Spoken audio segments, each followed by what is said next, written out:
नमस्कार, कान्तिपुर समाचारमा स्वागत छ। सुरु गरौँ अहिलेका मुख्य समाचारबाट। 10 दिनमा कोरोना भाइरस संक्रमितको संख्या दोब्बर। आज एकै दिन 397 जनामा संक्रमण, भाइरस देखिनेको संख्या 6600 नाघ्यो। नेपालीसँग विवाह गर्ने विदेशी महिलालाई 7 वर्षपछि मात्र नागरिकता दिने नयाँ प्रस्ताव। संसदीय समितिका अधिकांश सदस्य सहमत, कांग्रेसले माग्यो छलफलका लागि थप समय। भाडा र परीक्षणको अन्योलले मलेसिया र खाडी मुलुकमा फँसेका श्रमिकको उद्धार हुन सकेन। उडान एकपछि अर्को गर्दै रद्द, श्रमिकको बिचल्ली। लद्दाखको विवादास्पद क्षेत्र गलवानमा चिनिया र भारतीय सैन्य बीच झडप, 3 भारतीय सैनिकको मृत्यु। विवादास्पद भूमिबारे एकपक्षीय निर्णय नलिन भारतलाई चेतावनी। र राज्य विरुद्धको अभियोगमा राष्ट्रिय फुटबल टिमका तत्कालीन कप्तान सागर थापा सहित 5 जनालाई सफाई। म्याच फिक्सिङको कानुन नभएकोले दण्डित गर्न नमिल्ने सर्वोच्चको ठहर। कोरोना भाइरस संक्रमितको संख्या 10 दिनमा दोब्बर भएको छ। पछिल्लो 24 घण्टामा 397 जना थपिएपछि भाइरस देखिनेको संख्या 6600 नाघेको छ। स्वास्थ्य मन्त्रालयले जानकारी दिए बाहेक कैलालीमा थप 10 र कञ्चनपुरमा 7 जनामा संक्रमण पुष्टि भएको छ। 33 जिल्लामा आज थपिएका भाइरसका बिरामीमध्ये सबैभन्दा बढी महोत्तरीका रहेका छन्। त्यहाँ थप 89 जनामा भाइरस देखिएको छ। संक्रमितको संख्या महोत्तरीमा 279 पुगेको छ। दाङमा 56 र रौतहटमा 52 जना बिरामी थपिएका छन्। रौतहटमा भाइरस संक्रमण हुनेको संख्या सबैभन्दा धेरै 944 पुगेको छ। परीक्षण बढाउनु पर्ने बेला 2 दिन यता घटाइएको छ। जेठ 32 गते एकै दिन अहिलेसम्मकै धेरै 6089 नमुना परीक्षण गरिएकोमा सोमबार 5306 र आज 5055 नमुना जाँचिएको छ। मन्त्रालयले सोमबार प्रयोगशाला बढाएर 22 पुर्याएको बताएको थियो। मन्त्रालयले जीविकोपार्जनका लागि लकडाउन खुकुलो बनाउनु सरकारको बाध्यता भए पनि संक्रमणको उच्च जोखिम रहेकाले सावधानी अपनाउन आग्रह गरेको छ। महामारी अझै समाप्त भएको छैन। दिनानुदिन हाम्रो देशमा संक्रमितको संख्या बढ्दै गइरहेको छ। जबसम्म प्रभावकारी खोप बन्दैन तबसम्म हामी सबै कोरोना संक्रमणको जोखिममा रहन्छौँ। यो हाम्रो जीवनको ठुलो चुनौती हो। लकडाउन खुला गर्नु जीवन सामान्यीकरणको बाध्यता हो। जीवनयापनको लागि लकडाउन खुकुलो भए पनि आफू, आफ्नो परिवार र समाजलाई बचाउन हामीले गर्दै आएका सकारात्मक अभ्यासलाई निरन्तरता दिन स्वास्थ्य तथा जनसङ्ख्या मन्त्रालय हार्दिक अनुरोध गर्दछ। जेठ 24 गतेसम्म संक्रमितको संख्या 3235 रहेकोमा त्यसयताको 10 दिनमा त्यो संख्या दोब्बरभन्दा पनि बढी भई 6608 पुगेको छ। तीमध्ये 1158 जना निको भएका छन्। आज मात्र 117 जना निको भएर फर्किएको मन्त्रालयले जनाएको छ। संक्रमणको आशंकामा 1,33,009 जनालाई क्वारेन्टिनमा राखिएको छ। 2 वर्षदेखि संसदमा अल्झेको र झण्डै वर्ष दिनदेखि छलफलमा समेत नआएको नागरिकता विधेयकमा देखिएको वैवाहिक अङ्गीकृत नागरिकताको विषय टुङ्ग्याउने सहमति बनेको छ। नेपाली पुरुषसँग बिहे गरी आउने विदेशी महिलालाई 7 वर्षपछि अङ्गीकृत नागरिकता दिने र त्यसबीचमा सामाजिक, सांस्कृतिक र आर्थिक अधिकार सहितको परिचय पत्र दिनेमा सहमति बनेको हो। मङ्गलबार नै टुङ्गो लगाई संसदको पूर्ण बैठकमा पठाउने भनिए पनि कांग्रेसका सांसदले विगतमा जस्तै 1 दिनको समय मागेका कारण बुधबार बस्ने बैठकबाट विधेयक टुङ्ग्याइने भनिएको छ। नेपाली कांग्रेसले नै 1 वर्ष अगाडि केही दिनको समय मागेपछि थाँती रहेको नागरिकता ऐन संशोधन सम्बन्धी विधेयकमाथि पुनः छलफल सुरु भएको छ।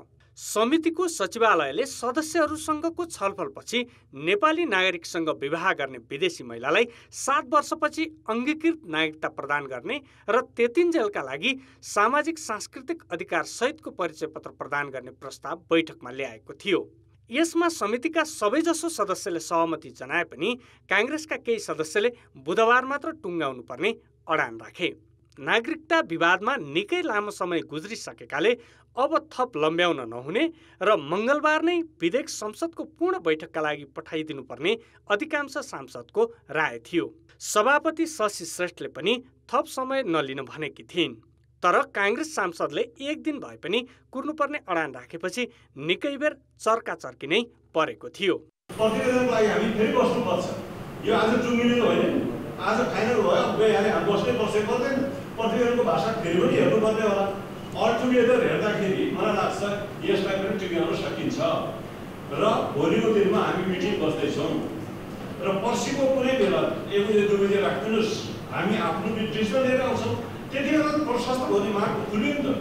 आजसम्म रोकिने विषय एक दिन रोकिन सक्दैन भन्ने कुरा आज यो उसमा जाँदाखेरि यत्रो रिक्वेस्टका बावजुद यदि गइरहेछ भने के भन्नु खोजिएको मैले बुझिसकेको छैन।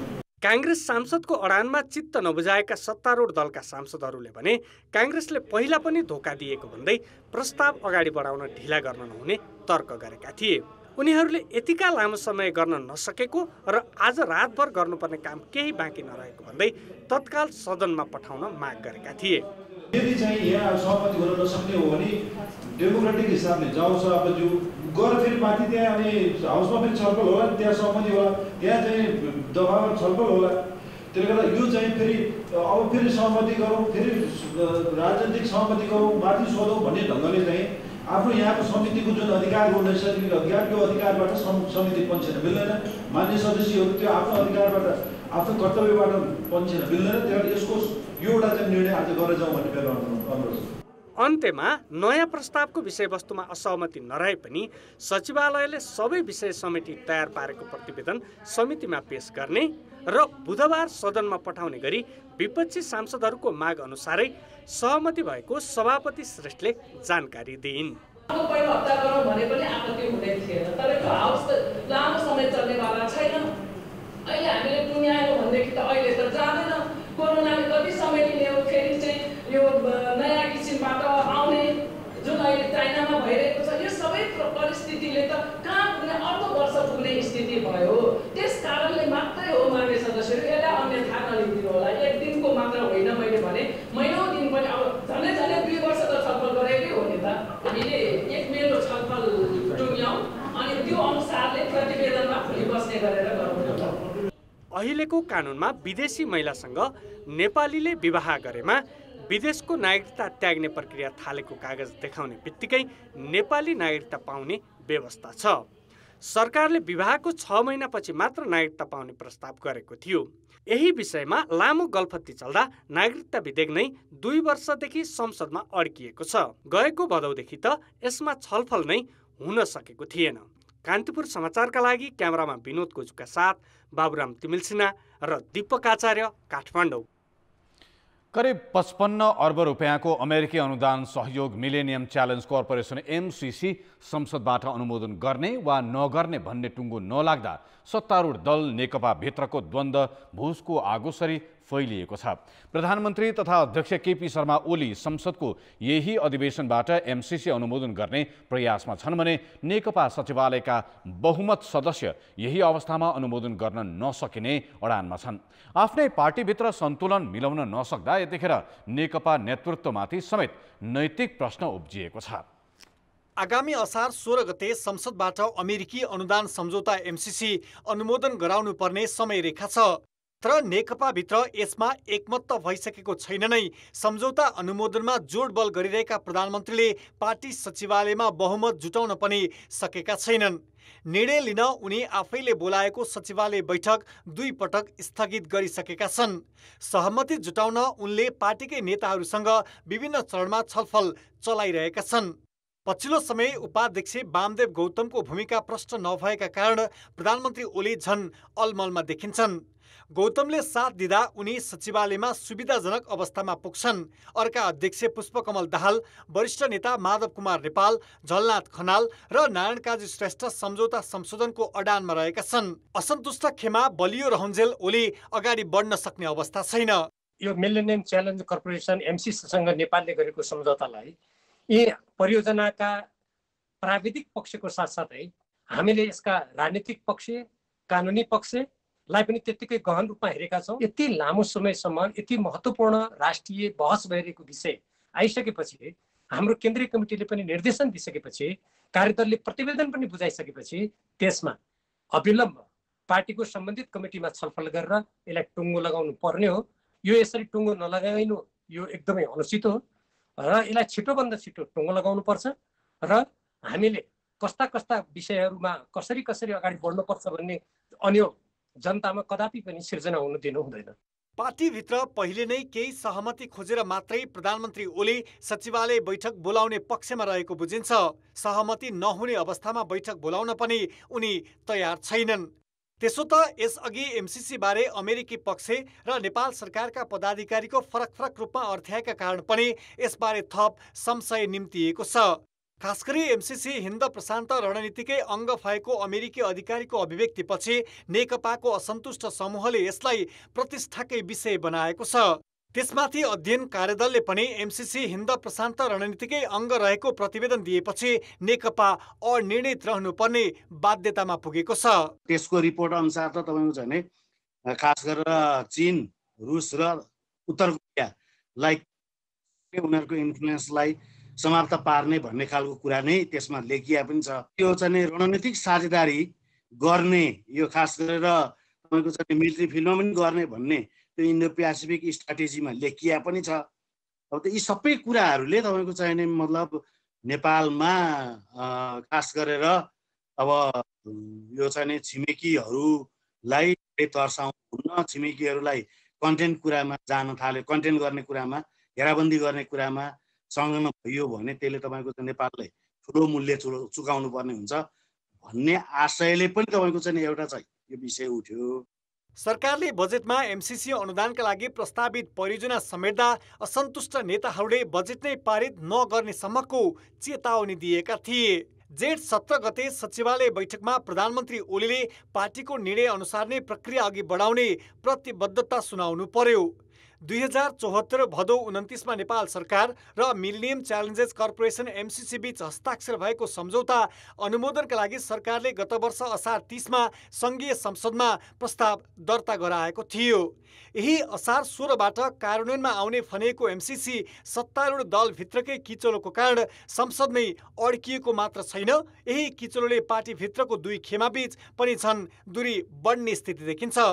कान्तिपुर समाचारका लागि नवराज पाण्डे, काठमाडौँ।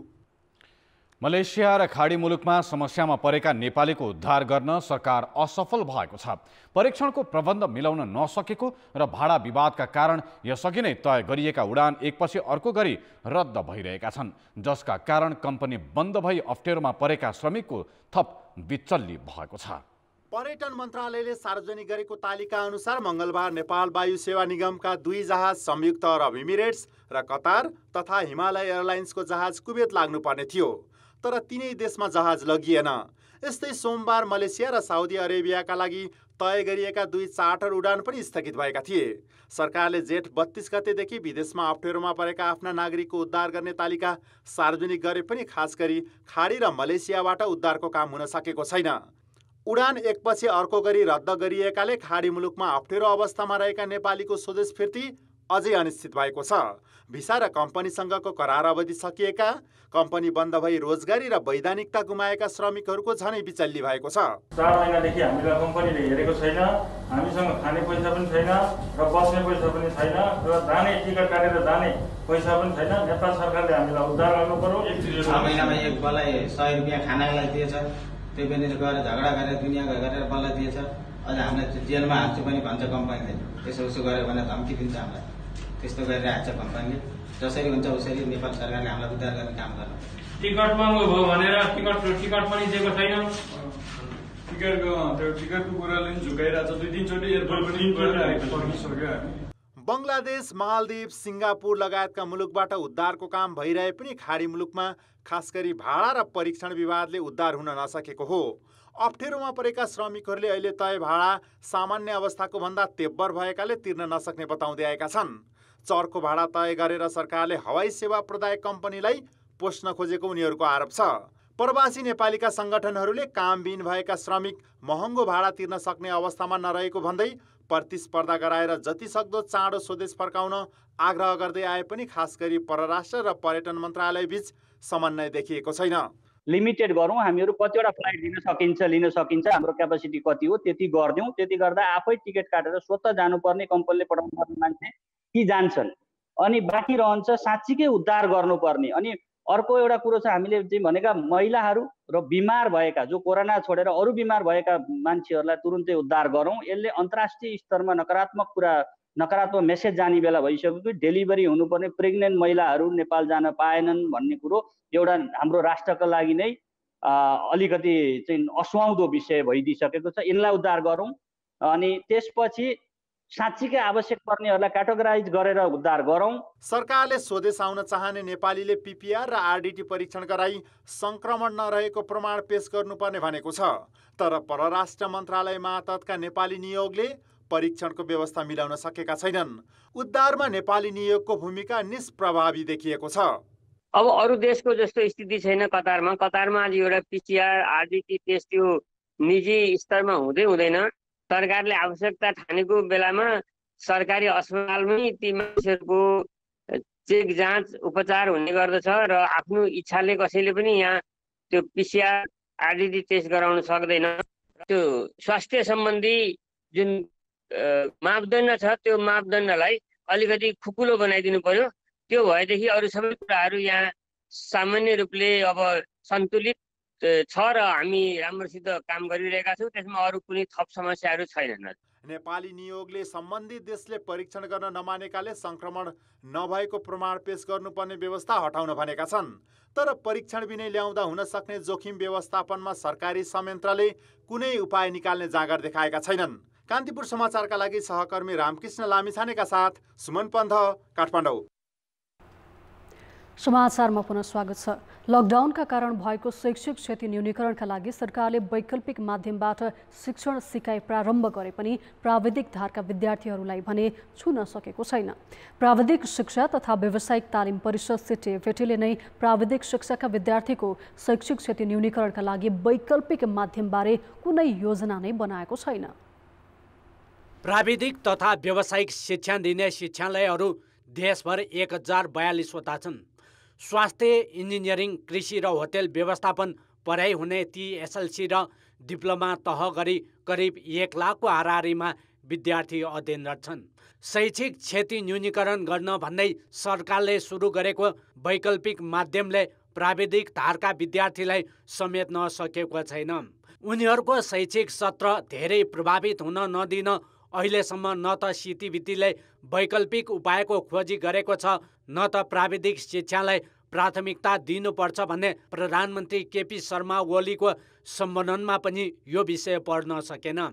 सिटिभिटीका 59 आङ्गिक शिक्षालयमा गरिएको अध्ययनले 50% विद्यार्थी सूचना प्रविधिको पहुँचबाट टाढा रहेको मात्र होइन, प्रविधिमैत्री शिक्षक र व्यवस्थापकीय क्षमता समेत नभएका कारण प्राविधिक शिक्षालयमा वैकल्पिक उपायबाट पठन पाठन गर्न नसकेको सिटिभिटीको भनाइ छ। प्रशिक्षक प्रविधि मैत्री हुन नसकेको स्वीकार्नै पर्छ। सम्पूर्ण 100%लाई यो शिक्षा पुर्याउनको लागि हैन। अर्को व्यवस्थापन हुन्छ। कम्युनिकेसन सिस्टममा के हुन्छ भने पठाउने सेन्डर र रिसिभर बिचमा मिडिया हुन्छ। सेन्डर र रिसिभरको बिचमा मिडियाले दोहोरो आदान प्रदान गर्ने हामीसँग त्यस्तो किसिमको इन्फर्मेसन एन्ड कम्युनिकेसन टेक्नोलोजीको व्यवस्थापन सुनिश्चित नभएको हामीले स्वीकार्नै पर्छ स्रोतका विविध कारणले गर्दा। यसरी पढाइ ठप्प हुनेमा सिटिभिटी मातहत मात्र होइन, शिक्षा मन्त्रालय मातहतका सामुदायिक विद्यालयमा अध्ययनरत प्राविधिक शिक्षाका विद्यार्थी समेत छन्। लकडाउन र महामारीकै बीच सरकारले प्राविधिक धारका विद्यार्थीलाई वैकल्पिक माध्यम र कार्यस्थलमै नगएर पनि शिक्षा दिन सकिने विज्ञहरूको भनाइ छ। हाम्रो राज्यको पनि कमजोरी हो, किनभने राज्यले यसलाई सिरियसली लिँदैन। यो तयारीको लागि राज्यले तयार गर्न सक्छ, यसरी लान सकिन्छ भनेर। तर अब सिटिभिटी जस्तो अब राष्ट्रिय जिम्मेवारी पाएको संस्था है, उसले पनि यसमा चिन्तन गर्नु पर्थ्यो। यत्रो समय लकडाउन हुँदाखेरि अब कसरी चलाउने, कसरी सिकाउने, सिकाइलाई कसरी चुस्त बनाउने होला, कसरी लाने होला भन्ने कुरा त उहाँहरूले पनि चिन्तन गरे हुनु पर्थ्यो। अब दुवैतिरबाट यो भएन। प्राविधिक धारका विद्यार्थीमा स्व अध्ययन सामग्री पुर्याउनु पर्छ भन्नेमा समेत जिम्मेवार निकायको ध्यान गएको देखिँदैन। यसले विद्यालय शिक्षाको 70%लाई प्राविधिक धारमा रूपान्तरण गर्ने सरकारको नारा र व्यवहार बीच तालमेल नमिलेको देखिन्छ। कान्तिपुर समाचारका लागि क्यामेरामा हेमन्त कटवाल र विकास जोशीका साथ नारायण किलम्बु, काठमाडौँ। प्रमुख प्रतिपक्षी नेपाली कांग्रेसले कोरोना भाइरसको संक्रमण रोकथाममा प्रभावकारी कदम चाल्न सरकारको ध्यानाकर्षण गराएको छ। कांग्रेसले आज प्रधानमन्त्री केपी शर्मा ओलीलाई ज्ञापन पत्र बुझाएको छ। ज्ञापन पत्र बुझाउन संसदीय दलका प्रमुख सचेतक बालकृष्ण खाँडको नेतृत्वमा कांग्रेसका 1 दर्जन भन्दा बढी सांसद प्रधानमन्त्री निवास पुगेका थिए। पत्रमा पीसीआर विधिबाट परीक्षणको दायरा बढाउन, आरडीटी परीक्षण रोक्न, क्वारेन्टिनमा मापदण्ड अनुसार स्वास्थ्यकर्मीको व्यवस्था गर्न तथा सुरक्षाको भरपर्दो व्यवस्था गर्न माग गरिएको छ। यस्तै खर्च पारदर्शी गर्न पनि माग गरिएको छ। कांग्रेसले आज 77 वटै जिल्ला प्रशासन कार्यालयमा र 7 प्रदेशका मुख्यमन्त्रीलाई पनि ज्ञापन पत्र बुझाएको छ। संक्रमण रोकथामका लागि सरकारलाई जिम्मेवार बनाउन दबाव स्वरूप केन्द्रीय समितिको बैठकको निर्णय अनुसार ज्ञापन पत्र बुझाएको कांग्रेसले जनाएको छ। केन्द्रीय समितिको केही दिन पहिले बसेको बैठकले संक्रमण रोकथाममा सरकार पूर्ण रूपमा असफल भएको निष्कर्ष निकालेको थियो। साथै एउटा प्रदेश सरकारले असार 1 गते आर्थिक वर्ष 2077-78 का लागि वार्षिक बजेट ल्याए। कोरोना भाइरस महामारीका कारण स्रोत खुम्चिएको समयमा पनि सबै काम गर्न सक्छु भने जसरी लोकप्रिय बजेट ल्याएको भन्दै सर्वत्र आलोचना भएको छ। 1 नम्बर प्रदेश सरकारले प्रत्यक्ष निर्वाचित प्रदेश सभा सदस्यलाई दिँदै आएको 2 करोड रुपैयाँ यथावत राखेको छ। समानुपातिक र प्रत्यक्ष दुवै तर्फबाट निर्वाचित प्रदेश सभा सदस्यलाई 50 लाख रुपैयाँबाट बढाएर 1 करोड रुपैयाँ बनाएको छ। विभिन्न कालखण्डमा भएका जनक्रान्तिका शहीद, बेपत्ता, राजनेता, जननेताको नाममा गठित प्रतिष्ठानहरूको पूर्वाधार निर्माणमा सहकार्य गर्ने जस्ता बजेटको व्यवस्थाले सरकारले चुनावको तयारी गरिरहेको झल्को दिएको प्रमुख प्रतिपक्ष नेपाली कांग्रेसको आरोप छ। चुनावी एउटा माहौल बनाउने गरी ल्याएको जस्तो देखिन्छ। यो चाहिँ तथ्यमा आधारित छैन। यसले जनताको समस्यालाई र अहिलेको कोभिडलाई सँगसँगै लिएर जाने खालको सम्बोधन गरेर लिएर जाने खालको बजेट छैन। त्यसकारणले गर्दा यो बजेट केवल मनोगत रूपमा एउटा कोठामा बसेर कम्प्युटरमा बसेर बनाइएको एउटा दस्तावेज मात्रै छ। कोरोना भाइरसको महामारी र लकडाउनले आक्रान्त बनेको अर्थतन्त्रलाई बढी क्षति हुनबाट जोगाउन अहिलेको अवसर प्रदेश सरकारले गुमाएको अर्थविदको तर्क छ। नेपालकै समग्र अर्थतन्त्र सङ्घीय बजेट नै त्यो सङ्कटबाट गुज्रिरहेको छ भनेदेखि हाम्रो प्रदेशको बजेट नगुज्रला भनेर म भन्न सक्दिनँ। त्यो त्यति राजस्वबाट त रकम उठ्ने पनि छैन। अपेक्षा गरेर अनुसार अनुदान सायद प्राप्त नहुने पनि सम्भावना ज्यादा छ। 7 प्रदेश मध्ये सबैभन्दा ठुलो बजेट ल्याएको बागमती प्रदेशमा पुँजीगत भन्दा चालुतर्फ बढी बजेट विनियोजन गरेको छ। प्रदेश पूर्वाधार विकास कार्यक्रमले निरन्तरता पाएको छ। प्रदेशका सबै अस्पतालबाट डायलासिस सेवा सञ्चालन गर्ने, दुग्ध उत्पादक किसानलाई दिँदै आएको अनुदान दोब्बर पारिएको छ। टुहुरा बालबालिकालाई प्रति महिना 2000 रुपैयाँ उपलब्ध गराउने लगायतका विषय समेत बजेटले समेटेको छ।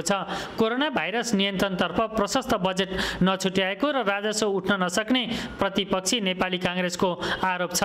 यो मनगणन्ती किसिमले सम्भव नहुने, जसरी चाहिँ उठ्न पर्छ राजस्व त्यो सम्भव नहुने कुरामा चाहिँ जुन किसिमले ल्याइएको छ यो बजेटबाट चाहिँ मलाई लाग्छ यो क्षेत्रको, यो वास्तवमा यो प्रदेशको समग्र विकासमा जुन यथार्थवादी बजेट आउन पर्ने त्यो बजेट चाहिँ आएको छैन। कोरोना भाइरस रोकथाम तथा नियन्त्रणका लागि प्राथमिकतामा राखेर बजेट ल्याए पनि कार्यान्वयन पक्ष स्पष्ट नभएको, अन्य विकासका आयोजनालाई पनि ध्यान दिन नसकेको भन्दै कर्णाली प्रदेशका सत्ता पक्षकै प्रदेश सभा सदस्यले समेत असन्तुष्टि जनाएका छन्। 33 अरब मध्ये कोभिड कोरोना भाइरसका निम्ति उहाँहरूले 1.5 अरब जति छुट्याउनु भएको छ। त बाँकी रकम त केही न केही ठाउँमा त खर्च हुन्छ भने त्यो यहाँ खर्च हुँदो रहेछ भनेर तपाईँले भने जस्तै प्रदेश स्तरीय योजनाहरू ल्याउन सकिन्थ्यो, ल्याउनु पर्थ्यो। त्यसमा चाहिँ मेरो विचारमा अलिक कमी नै रहेको हो कि भन्ने लाग्छ। सुदूरपश्चिम प्रदेश सरकारले वितरणमुखी बजेट ल्याएको प्रतिपक्ष नेपाली कांग्रेसको आरोप छ।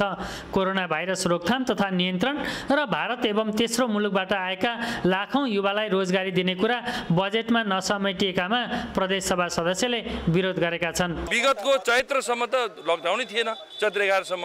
त्यसबेला त 10 अरब अहिलेसम्म खर्च गर्न सकेको छैन भने आउँदो वर्ष कुन अवस्थाको हुन्छ भने त्यो राम्रोसँग अध्ययन नगरेको मैले महसुस गरेँ। यो सरकारले केवल ल्याउने र चाहिँ एउटा प्रक्रियागत हिसाबले ल्याउने र गृह कार्य कम गरेर अहिलेको जो समग्र रूपमा देशको परिस्थिति, प्रदेशको परिस्थितिलाई राम्रोसँग अध्ययन नगरेर ल्याएको मैले बजेट ठानेको छु।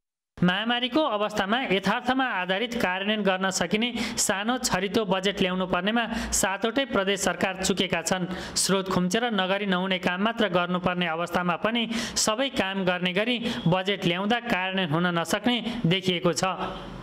कान्तिपुर समाचारका लागि हेटौँडाबाट बालकृष्ण अधिकारी, सुर्खेतबाट कमल पन्त, धनगढीबाट टेकराज जोशी र क्यामेरामा शम्भु पोखरेलका साथ महाप्रसाद खतिवडा, विराटनगर, मोरङ।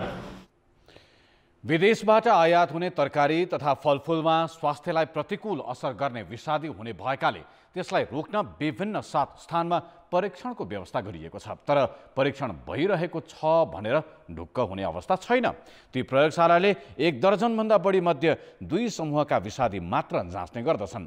परीक्षणमा विश्व बजारबाट हटाइसकिएका यन्त्र प्रयोग गरिएको छ। यसले विषादी प्रयोग गरिएका तरकारी तथा फलफुलको आयात रोक्ने 1 वर्ष अघिको सरकारी निर्णय कार्यान्वयनकै खिल्ली उडाएको छ। बुटोलमा रहेको विषादी अवशेष द्रुत विश्लेषण प्रयोगशालामा ल्याएको तरकारी र फलफुलको नमुना जाँच हुँदैछ। यहाँ कार्बामेट र अर्गानोफस्फेट समूह अन्तर्गतका 10वटा विषादीको मात्रै परीक्षण हुन्छ। नेपालमा 5वटा समूहका विषादी प्रयोगमा आए पनि भारतमा 1 दर्जनभन्दा बढी समूहको विषादी प्रयोगमा छन्। यदि कुनै तरकारी वा फलफुलमा कार्बामेट र अर्गानोफस्फेट बाहेकका विषादी प्रयोग भएको भए त्यो विषादीको मात्रा नेपालमा रहेका यस्ता प्रयोगशालाले देखाउँदैन। अब आम उपभोक्ता आफैले अनुमान गर्नुहोस् भारतबाट आयातित तरकारी कतिको स्वस्थकर होला। अर्गानोफस्फेट र कार्बामेट ग्रुपको चाहिँ विषादीको अवशेष लामो समयसम्म फलफुल र तरकारीमा रहने भएकोले यसको खास गरेर यसको महत्त्व अहिले सरकारले लिएर यो विषादी अवशेष यसको मात्रै जाँच्ने गरिएको छ। अहिले प्रयोगशालामा गरिने जाँचको भरमा त्यो खान योग्य छ या छैन भनेर भन्न नसकिने प्राविधिकको भनाइ छ। तर प्रयोगशालाबाट हरेक दिन यसरी नै खान योग्य फलफुल वा तरकारी हो भनेर प्रमाणित गरेर बिक्री भइरहेको छ। समय सन्दर्भमा जुन चाहिँ ग्रुपको विषादीहरू प्रयोग भइरहेछ त्यस विषादीहरूको चाहिँ परीक्षण गर्ने चाहिँ हामीले बिस्तारै योजना बनाउनु पर्छ। भारतबाट आउने तरकारी र फलफुलमा अत्याधिक विषादी प्रयोग हुने गुनासो बढेपछि सरकारले नेपालका 7 ठाउँमा प्रयोगशाला स्थापना गरेको छ। स्थापना भएको 5 वर्षमा कुनै प्रयोगशालाबाट अहिलेसम्म कुनै नमुना अस्वस्थकर प्रमाणित भएको छैन। परिणामका लागि नभई विरोध साम्य पार्न मात्र बनाइएका प्रयोगशालाको क्षमता बढाउनेतर्फ भने सरकार झुकेको छ। विषादीहरू विश्लेषण गर्नका लागि मैले मेसिन देखेको छु। त्यो देख्ने क्रममा अब केमिकलहरू पनि सायद भएको हुनुपर्छ जस्तो लाग्छ र त्यो गर्ने क्रममा अहिले के छ भने धेरै विषादीहरू हामी कहाँ प्रतिबन्ध पनि भइसकेका छन्। प्रतिबन्ध भएका औषधिहरू पनि कता कता देखिन्छ भन्ने पनि सुनिएको छ र त्यसमा नियमनको बाटो पनि एउटा टटकारो आवश्यकता छ। यसमा प्रदेश सरकारले सोचेको पनि छ। सबै विषादी मानव स्वास्थ्यका लागि हानिकारक छन्। केहीले चाँडै त केहीले क्रमिक रूपमा स्वास्थ्यमा असर गरिरहेको हुन्छ। त्यसैले कार्बामेट र अर्गानोफस्फेट समूह अन्तर्गतका मात्रै विषादी मापन गरेर तरकारी र फलफुल स्वस्थकर प्रमाणित गर्नु गलत हो। यस्तो अपूर्ण जाँचका लागि एउटा नमुनाको विषादी परीक्षण गर्दा मात्रै सरकारको 700 रुपियाँ खर्च भइरहेको छ। बिना परिणाम सरकारले हरेक वर्ष 50 करोडभन्दा बढी रकम यसरी परीक्षणमै सुहा पार्ने गरेको छ। कान्तिपुर समाचारका लागि भुवन पाण्डे, बुटवल, रूपन्देही। पशुपतिनाथ मन्दिर सरसफाइका लागि भन्दै सरकारले भारतसँग 3 करोड 72 लाख सहयोग लिएको छ, जबकि भक्तहरूले चढाएको भेटी समेत गरी मासिक 10 करोड रुपियाँभन्दा बढी पशुपतिनाथको आफ्नै आम्दानी हुन्छ। त्यसैले मन्दिर सफाइका नाममा दाता सामु हात थापेर पशुपति क्षेत्र विकास कोषले लाजमर्दो काम गरेको भनेर आलोचना भएको छ। पशुपतिनाथ मन्दिर परिसरको सरसफाई परियोजनाका लागि भन्दै पशुपति क्षेत्र विकास कोषले 9 महिना अघि भारतीय दूतावाससँग सहयोगको हात थापेको थियो। त्यसका लागि 3 करोड 72 लाख रुपियाँ दिन भारत तयार भएपछि असार 1 गते सोमबार सङ्घीय मामिला मन्त्रालय, काठमाडौँ महानगरपालिका र भारतीय दूतावास बीच सम्झौता पत्रमा हस्ताक्षर भएको छ। त्यो रकमले शौचालय बनाउने कोषको तयारी छ। पशुपतिनाथमा दैनिक भक्तजनले चढाएको भेटी, घाट, गुठी, भाडा लगायतबाट मात्रै मासिक 10 करोड भन्दा बढी आम्दानी हुन्छ। कोषले सरसफाइका लागि वार्षिक 1 करोड रुपियाँ खर्च गर्छ अनि मन्दिर परिसर सफा गर्ने जस्तो नितान्त आन्तरिक कामका लागि दाता सामु हात थाप्छ। के मन्दिर सफा गर्न पनि अरूकै भर पर्ने अवस्था छ त?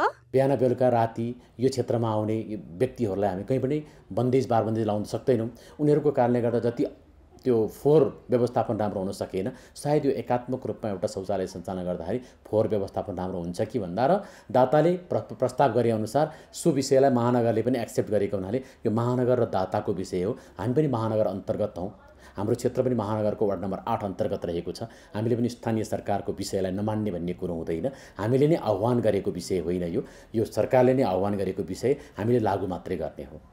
पशुपति क्षेत्र विकास कोषको सम्पत्तिमा नगद मात्रै 1 अर्ब 28 करोड 38 लाख छ। 3667 रोपनी 4 आना जग्गा दर्ता छ भने 231 रोपनी 10 आना दर्ता प्रमाणित हुन बाँकी छन्। यति धेरै आफ्नै स्रोत भएको र विश्वभरका हिन्दूहरूले आराध्य देवका रूपमा पूज्ने पशुपतिनाथको सफाइमा विदेशी दाता खोजेर शिर झुकाउने काम भएको भन्दै चौतर्फी आलोचना भएको छ। पूर्व मुख्य सचिव लीलामणि पौडेलले ट्विट गरेका छन्। बागमती सरसफाई अभियानमा गायत्री परिवार भारतका स्वयंसेवक परिचालन गर्ने प्रस्ताव आएको थियो, तर मैले हाम्रो फोहोर सोर्न विदेशी लगाउने कुरा स्वीकार्य छैन भनेर हामी सक्छौं, हामी गर्छौं नारा बनाएको थिएँ। पशुपतिको व्यवस्थापनमा विदेशी सहयोग लज्जाको विषय हो। यस्तै कोषकै पूर्व सदस्य सचिव वसन्त चौधरीले ट्विटमा भनेका छन्, पशुपतिनाथको मन्दिर सफा राख्न चाहिने यति सानो रकमको लागि पनि छिमेकी मुलुक गुहार्नु पर्ने? मन्दिर सफा गर्न त हाम्रो सामर्थ्यले भ्याउँदैन भने तमाम विकृति कसरी सफा होला? त्यसो त पशुपति परिसर सरसफाइकै लागि भनेर कोषले करिब 200 कर्मचारी परिचालन गर्दै आएको छ। यी सबै पृष्ठभूमिमा अहिले गरिएको सफाई अनुदान सम्झौताले हाम्रो मागेर चलाउने सोच र निरीहतालाई देखाएको बताउँछन् संस्कृतिविद जगमान गुरुङ। जुनसुकै कुरामा पनि भारतसँग चाहिँ नेपाल लम्पसार परिरहेको छ। भारतले निचे छ, थिचे छ। जे कुरामा पनि भारतसँग हात थाप्ने, भारतसँग लम्पसार पर्ने, त्यो त नेपालीहरूको नियति नै हो। त्यस कारणले भारतले पशुपति क्षेत्रको सरसफाइको लागि अनुदान दिनु त भारतको लागि पनि सौभाग्यको कुरा हो। यसको पुण्य त भारतले पनि मिल्ला, भारतलाई पनि सद्ज्ञान सद्बुद्धि आउला। ठूलो पुँजी, उच्च प्रविधि र विशेषज्ञताको प्रयोग हुने परियोजनामा विदेशी सहयोग हाम्रो जस्तो मुलुकका लागि स्वाभाविकै होला। तर आफ्नो पर्याप्त आम्दानी हुँदाहुँदै एउटा मन्दिर सफाइका लागि समेत दातासँग हात पसार्नु लज्जास्पद त हुँदै हो, यसले जिम्मेवार पदाधिकारीको सोचलाई समेत दर्शाउँछ। कान्तिपुर समाचारका लागि क्यामेरामा रूपक कोइरालाका साथ सृजना बास्तोला, काठमाडौँ।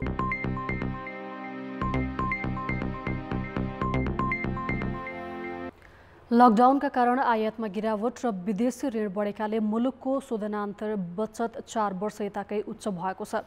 नेपाल राष्ट्र ब्याङ्कले आज वैशाख मसान्तसम्म 1 खर्ब 20 अर्ब 90 करोड शोधनान्तर बचत रहेको प्रतिवेदन सार्वजनिक गरेको छ। नेपाल राष्ट्र बैंक अनुसार गत आर्थिक वर्ष वैशाखसम्म मुलुकमा भित्रिने रकमको तुलनामा बाहिरिने रकम बढी भएकाले मुलुकको शोधनान्तर स्थिति 68 अर्ब 20 करोडले घाटामा थियो।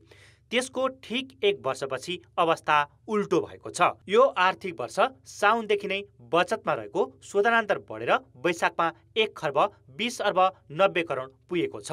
शोधनान्तर बचत 1 महिनामै 84 अर्बले बढेको छ। यसअघि 2073 साल असारमा शोधनान्तर 1 खर्ब 89 अर्ब बचतमा थियो। देशमा भित्रिने रकम बाहिरिने रकमभन्दा बढी भएको स्थितिलाई शोधनान्तर बचत भनिन्छ। चैतको तुलनामा वैशाखमा विप्रेषण 54 अर्ब रुपियाँ बढी भित्रिएकाले तथा 28 अर्ब 83 करोड बाह्य ऋण आएकाले शोधनान्तर बचत ह्वात्तै बढेको हो। वैशाख मसानसम्म 6 खर्ब 80 अर्ब 84 करोड विप्रेषण भित्रिएको छ। शोधनान्तर बचत बढाउन आयातमा गिरावटले पनि भूमिका खेलेको छ। लकडाउनका कारण आयात 13% घटेको छ। यस बीचमा विप्रेषण आप्रवाह चैत महिनाको तुलनामा वैशाखमा सुधार भएको छ। चैत महिनामा 34 अर्ब मात्रै विप्रेषण आप्रवाह रहेकोमा वैशाखमा 54 अर्ब विप्रेषण आप्रवाह भएको छ। त्यसै गरिकन सरकारको बाह्य ऋण परिचालन पनि उल्लेख्य परिमाणमा बढेको छ यो बीचमा, यो 1 महिनाको बीचमा। र अर्को के हो भनेर भन्नुहुन्छ भने आयात चाहिँ ठुलो मात्रामा सङ्कुचित भएको छ। र यसरी वैदेशिक ऋण परिचालन, विप्रेषण आप्रवाहमा चैत महिनाको तुलनामा भएको सुधार र आयातमा भएको सङ्कुचनका कारण शोधनान्तर स्थिति बचतमा अघिल्लो महिनाको तुलनामा उल्लेख्य बचतमा रहन गएको देखिएको छ। वैशाखसम्म 10 खर्ब 25 अर्ब 14 करोड रुपियाँ बराबरको वस्तु आयात गरिएको छ। प्रतिशतका आधारमा निर्यात 4.5% बढे पनि 10 महिनामा निर्यात 82 अर्ब 6 करोडमा सीमित छ। राष्ट्र बैंकले मूल्यवृद्धि घटेको प्रतिवेदन सार्वजनिक गरेको छ। मूल्यवृद्धि चैतमा 6.74% रहेकामा वैशाखमा 5.83%मा झरेको बैंकको तथ्याङ्क छ। चैत महिनाको तुलनामा मुद्रास्फीतिमा केही सुधार आएको छ। विशेष गरिकन तरकारी, फलफुल र माछामासुको मूल्यमा आएको कमीका कारण चैत महिनामा वार्षिक बिन्दुगत आधारमा 6.74% रहेको मुद्रास्फीति वैशाखमा आएर 5.83% रहेको छ।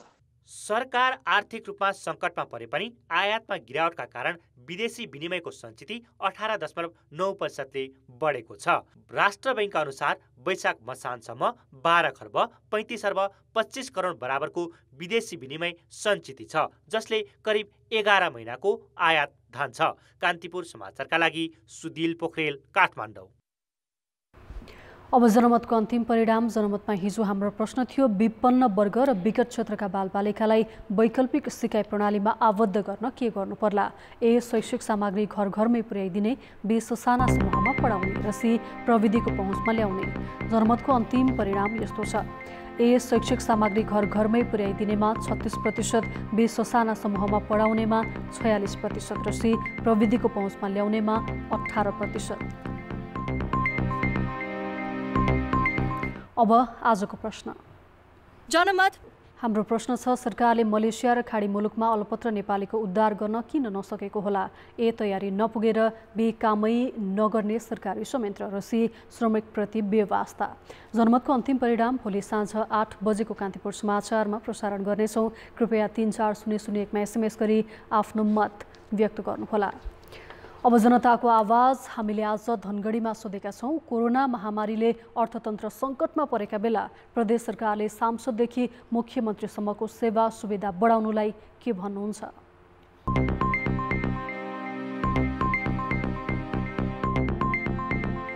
जनता अप्ठ्यारोमा छ, जनता भोकमरीमा छ र हाम्रो सरकारका प्रतिनिधिले आफ्नो सुविधा बढाउँदै हुनुहुन्छ। यसले के देखाउँछ भने जनताहरूको जनप्रतिनिधिमाथि विश्वास गुम्ने कुरा देखिन्छ र आउँदो कुरामा जनप्रतिनिधिलाई विश्वास गर्न नसक्ने कुराहरू हुँदैछ हाम्रो मुलुकमा। सेवा सुविधा बढाउनु भनेको अत्यन्त लज्जास्पद हो, निन्दनीय काम हो। किनभने जनताको सेवा गर्न भनेर आएका नेताहरू, माननीयहरू जनताको समस्यालाई थाँती राखेर, देशको समस्यालाई थाँती राखेर यस्तो यो महामारीको बेलामा आफ्नो सेवा सुविधा बढाउनु भनेको उहाँहरूको गैर जिम्मेवारीपन पनि हो। यो समयका लागि उपयुक्त छैन, यो नगर्नु पर्थ्यो। हरेक मान्छे भोकले प्यासले औषधि नपाएर छटपटाइरहेको अवस्थामा स्थानीय अथवा जनप्रतिनिधिहरू कसैको पनि सुविधा बढाउनु त्यति न्यायोचित लाग्दैन। यो सरकारले आफ्नो मात्रै हेरिरहेको छ, जनतासँग जनताप्रति उसको कुनै दायित्वबाट एकदमै टाढा भएको अवस्था छ। अहिलेको यो माहौलमा जुन उहाँले चाहिँ आफ्नो तलब भत्ताको कुरा जुन यो अहिले पास गर्नुभयो, यो आफैमा मलाई चाहिँ मेरो आफ्नो व्यक्तिगत धारणा भन्नुपर्दा यो ठिक छैन।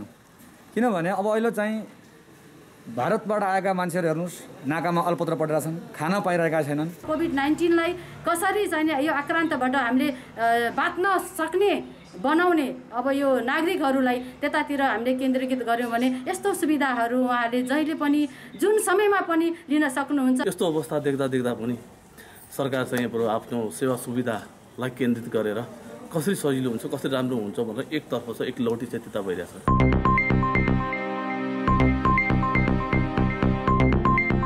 नेपाली फुटबल इतिहासमै पहिलो पटक खेल मिलेमतो अर्थात् म्याच फिक्सिङको आरोपमा राज्य विरुद्धको अपराधको मुद्दा लागेका राष्ट्रिय फुटबल टिमका तत्कालीन कप्तान सागर थापा सहितका खेलाडीलाई सर्वोच्च अदालतले सफाई दिएको छ।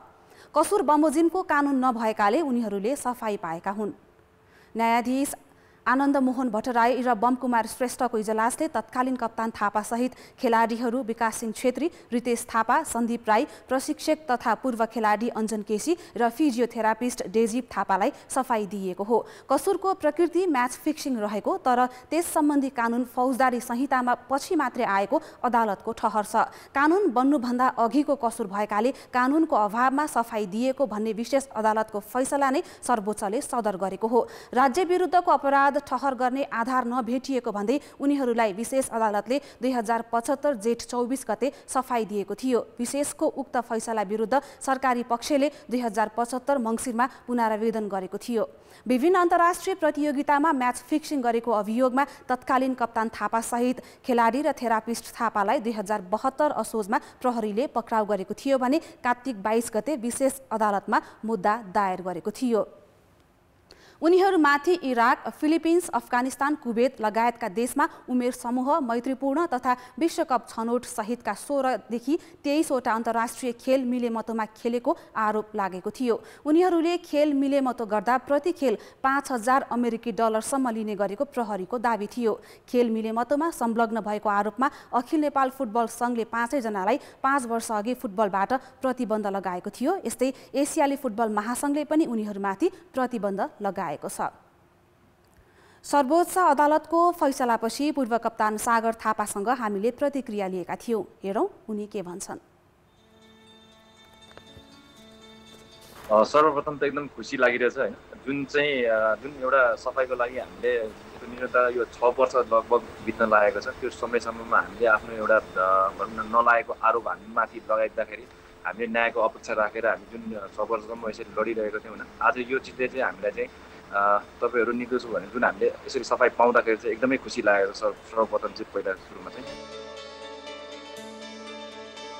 कुनै एउटा करियरमा पुगेर एउटा फुटबलको क्षेत्रमा जुन हामीले अब भनौँ न धेरै वर्ष पहिलादेखि एउटा योगदान लगानी नै लगाएको थियौँ होइन, त्यो टाइममा हामीले यत्रो वर्ष पुग्दाखेरि एउटा फुटबलबाट अब जुन समय यस्तो फुटबलमा चाहिँ हामीले छोडेर त्यसपछि एउटा जीवनको एउटा चाहिँ अर्को स्टेपमा चाहिँ हामी अगाडि बढ्ने एउटा फुटबलकै विकासको लागि लाग्ने भन्ने कुराहरूमा त्यो अवस्थामा त्यो समयमा चाहिँ त्यो त्यहाँसम्म पुग्दाखेरि चाहिँ जुन आक्षेप लगाइयो होइन, जुन जसले गर्दा एउटा भनौँ न जीवनै एउटा तहस हुने अवस्थामा पनि पुगेको थियो होइन। त्यसले गर्दाखेरि त्यो चिजहरूले गर्दाखेरि चाहिँ एकदमै समस्या धेरै कुराहरू हामीले खेप्नु पर्यो, धेरै कुराहरू समस्याहरू थियो होइन। त्यसले गर्दाखेरि भनौँ त्यो कुराहरू आज फेरि एकपल्ट चाहिँ सर्वोच्च अदालतले चाहिँ हामीलाई यसरी आज उहाँहरूले दिनुभएको उसमा चाहिँ धेरै कुराहरू चाहिँ आज अब सोच्ने कुराहरू देख्ने कुराहरू देखेर एउटा फुटबल राम्ररी आफ्नो उसको लागि खेलेको देशको लागि खेलेको थियो भन्ने कुराहरू फेरि सोच्ने कुरा र देख्ने कुराहरू अलिकति परिवर्तन हुन्छ कि जस्तो एउटा आशा लिएको छौँ हामीले। कहिले पनि हामीले त्यसरी सोचेको थिएनौँ होइन, किनभने एउटा फुटबल खेल्दाखेरि जहिले पनि आफ्नो देशको नाम राख्ने, आफ्नो देशलाई संसारमा चिनाउने, फुटबलको एउटा विकास गर्ने भन्ने हिसाबले मात्र हामी त्यो झन्डा हाम्रो आफ्नो छातीमा जुन जर्सीमा हामी लाउँछौँ होइन, त्यो नेसनल ड्रेस लाउँदाखेरि त्यो त्यसमा हामी झन्डा बोकेर हिँड्थ्यौँ जहिले पनि हो। त्यो कुराहरूले गर्दा चाहिँ हामीले जहिले आफ्नो देशको फुटबल र विकासको लागि त्यसको लागि मात्र हामीले धेरै मेहनत गरेको थियौँ। अखिल नेपाल फुटबल सङ्घ एन्फाले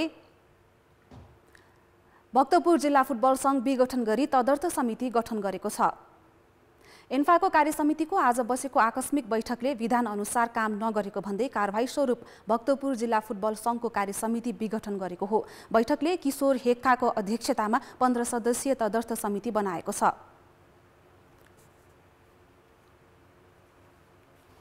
खेलकुद समाचार अहिलेलाई यति नै। धन्यवाद सबिना। अब मौसम सम्बन्धी जानकारी।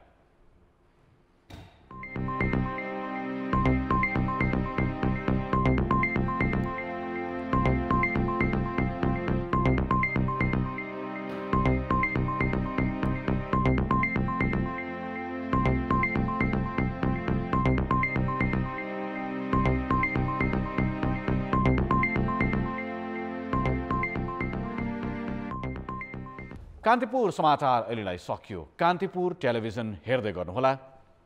नमस्ते।